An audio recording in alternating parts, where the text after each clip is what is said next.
چې مالا دا مسله وکړي چې نافل کوي جی نافل کوي او اورورا په نیمه شپه په سړا چک شي او په نافل بلګیا شي استا رکعتونه نافلونه وکړي تهجدونه وکړي خو په دغه سړی باندې په سوالو فرض کزیر منځونه پوتی وي نه ګرځي او نه پروي.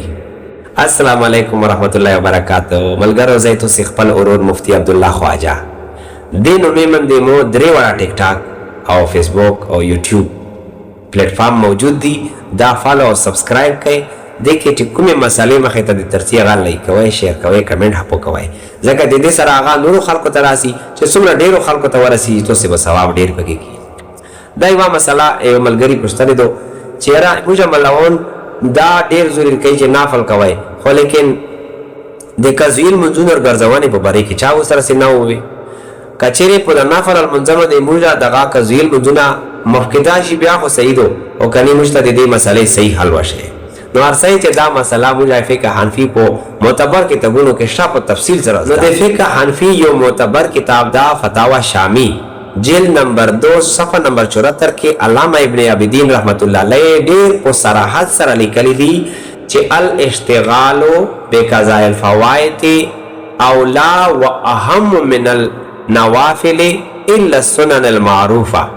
او دا رنګ علامه شرح البلالي رحمت الله علیه په مراکی الفلاح کې په صفحه نمبر 446 کې دا صراحت لیکل دا چې ول اشتغال بقضاء الفوائد اولا واهم من النوافل الا السنن المعروفه